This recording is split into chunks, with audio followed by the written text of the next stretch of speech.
This is the dual attack version of Abyss 102. It plays out relatively similar to the poison one, it's just instead of relying on Rikoris poison damage, we will be relying on Cermia to do tons of damage for us instead. The thing that holds us back is pretty much the same, it's can a Ras survive after we set the number to 3 and have him tank all of those hits below 40%, and also will Celine S3 slam into our Cermia and one-shot her. With the poison team, it would be will she one-shot Rikoris? Here, it's Cermia. This is also why I moved Tamarinne to the front. This is just because if there was somebody I wanted to get debuffed turn 1 by the unbuffable or by the stun, it's going to be Tamarinne rather than Ras.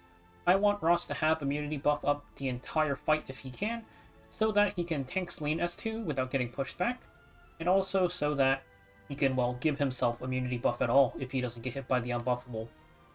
A little bit of a minor thing, just swapping their positions. There's also the option of using Kazran, who I opted not to do just because I felt like I needed a lot of souls, but I didn't really use Arky anyways, so could have just assigned Kazran. The cleanse, CR push, and attack buff can be useful. Anyways, let's get into the stats. First up is Ras. Just make him as tanky as you can, with a little bit of speed is nice, so just speed boots. And then I'm using Steadfast Gatekeeper for the damage reduction. You can enhance this more. I'm just keeping it at 15, just so it's like more real achievable or whatever. Anyways, enhance this more because you use Brig for expeditions. I also actually switched his self-imprint to, or his imprint to self. Normally you use team, but because he's taking so much damage in this fight, I wanted him on self. Next up is Tamarinne. So Tamarinne, she's on her normal gear, but since Magarha's Tome isn't as useful here, because we kind of want to not spam that many non-attack skills, you can use Wondrous Potion Vial instead. You can also use Celestine if you have that. The S1 healing can be very, very nice. Now we've got Camilla. You want 165 F-Res, and then the rest of the stats into speed with a little bit of bulk. For Artifact, I think Warhorn is nice. There's not really too many other things for her to use. POV doesn't even work because her S3 gives her damage reduction as long as it's available, and we don't use her S3, so she's just here to help us Death Break and also spam dual attacks with Cermia. And then lastly, we have Cermia, of course. One thing with Cermia is actually, for her EE, I was doing a different floor, you want the barrier one, I would say, because the problem with using the S1 damage one is, if you use that, you're going to try to keep Celine above 40%, and then you're going to proc it, drop her below 40% when you're not ready, and you're going to die. That happened to me twice, so I switched to the barrier one. The barrier one also lets you do some funny things, like if you have Celine set to 1, you can press Cermia S2, get the barrier, and just base tank the S2. And since you get an extra turn after using S2, it's not like the pushback matters either. So this one's definitely the best one for this floor. Artifact, Daydream Joker, and then just do your best destruction and pen set. These boots could have been reforged for a bit more attack, but I don't really like these boots that much, so I didn't really reforge them, and I figured I'd just tank the attack loss and be okay with it. So that's it for the stats, and now you can take a look at the run. Here we are at Wave 1 of Floor 102. There's two primary mechanics here. The first one is when you hit Captain Rikoris, the cannon in the back will CR push, plus has a chance to counter. We're going to ignore that mechanic, and we're just going to kill the cannon. When you hit the cannon, he has a chance to counter. If he's below a certain HP, he'll actually counter twice. We're going to kill him because his S3 does way too much damage when Hazel gives him greater attack buff. And since we're not using poisons, Rikoris is Earth, so she has a 50% chance to miss him, we can just kill him. This lets us stall out more effectively for souls, now that we're not just tanking this massive Gab S3. If we just kill him, we won't have to worry about it. Now we can talk about the secondary mechanic. When you hit Hazel with a single target attack, there's a counter on Captain Rikoris that goes up. When it hits 5, he'll give everybody skill nullifier. Him, Hazel, the cannon, which is now dead, and also your entire team. So typically you would use that skill nullifier to block the damage from the cannon S3, and more importantly, when you enter Wave 2, you want to have that skill nullifier so you can protect your team a little bit better from Celine's damage. We do want to stall for souls though, like I mentioned, so try to not do too much damage here. I think I do some things that probably aren't optimal, like I probably shouldn't be pressing Tamarinne S3, just because that gives Camilla attack buff, and that makes her dual attack. Hazel is going to heal up Rikoris here and there. Do make sure that you don't actually kill Hazel. If you kill Hazel, you won't be able to get the skill nullifier. Also, the killing blow on Hazel won't count. Like, if you hit her and it's 5 and she dies, you won't get your skill nullifier. So here's Rikoris S3. It strips all of your buffs and also provokes you. Be very careful with this, because if it provokes you, you might end up moving into Wave 2 a little bit earlier than you intended. So here we're kind of just stalling for souls. There's not too much to say. It's just make sure you don't kill everything too fast.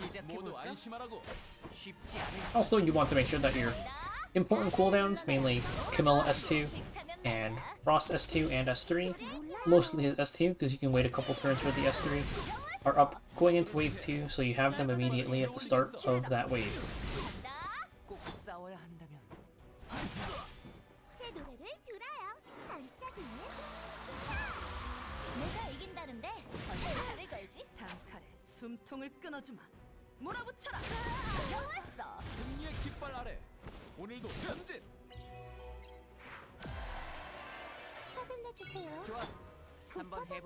You can see Hazel and Rikoris are getting kind of low.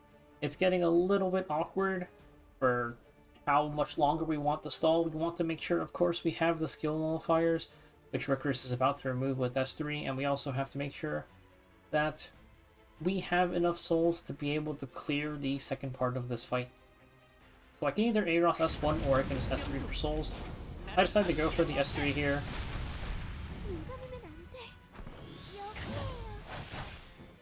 Luckily, Hazel does give barriers and a bit of healing, so we can stall out a little bit longer.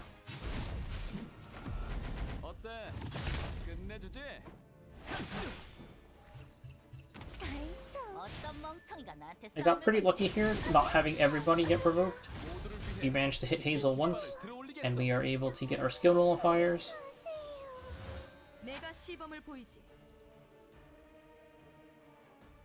And now, I need to kill Rikoris somehow.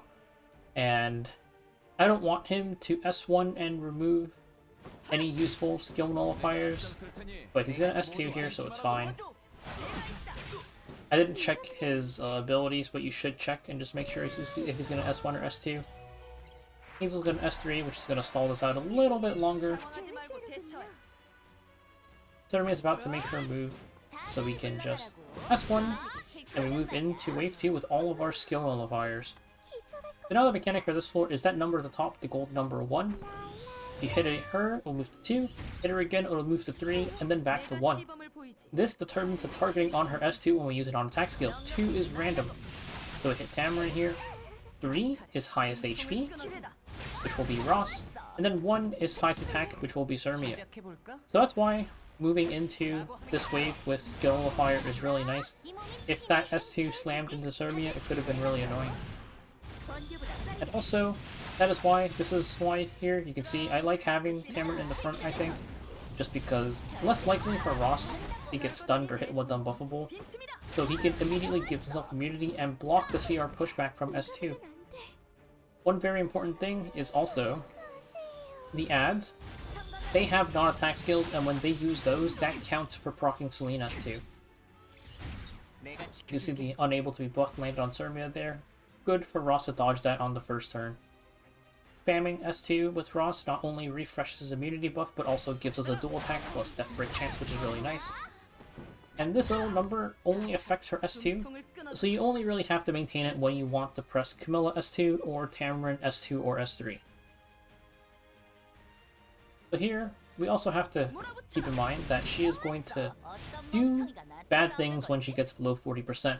So we want to make sure we don't drop her there until we're ready. She's really close to 40% now, and we're on 3, so we can press Tamarinne S3. Ras still has immunity buff, so we'll be safe. And we can actually push him up. Without this immunity buff, Ras would have been sent all the way to the back by now. And I like to enter here using S3, so I have death buff on my units ideally. It is unlucky that Celine gets a turn here because she will get to strip and stun. I'm just going to Soulburn S2 so we can hit Celine and we can enter the 40% part. So here, he gets a new effect, Ross non-attack skill, we hit into Ross. The gold one, also same thing. Their new effects are the gold one, now when Celine takes a turn, she'll heal. That's the non-attack skill on the purple one that he normally has. Keep in mind that's his S2, if you want to keep track of that in the little hourglass at the top left. I didn't do it because I already knew their timings, but you should check and just make sure. And the gold one's non-attack skill is on his S3. So the new effect on the yellow one I said was healing. On the purple one, it reduces your buff durations, which is kind of annoying. Removes our attack buff on our Cermia and our Camilla.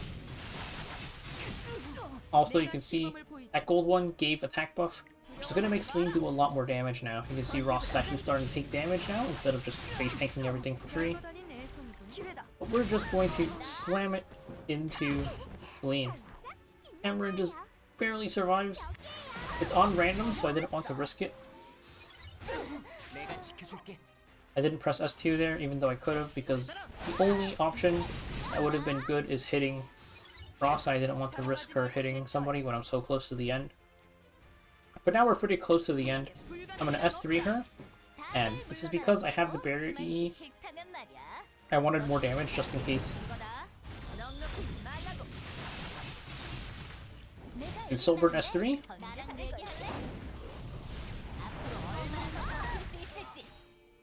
That is BIS 102 cleared with the dual attack method. That's it for this team. It's an alternative to the traditional poison one, shown to me by Midnight, who has been insisting on this for quite a while, though I couldn't really get it to work until I tried it out yesterday. And then also make sure to check out the full Abyss text guide if you want to see more floors ahead of time.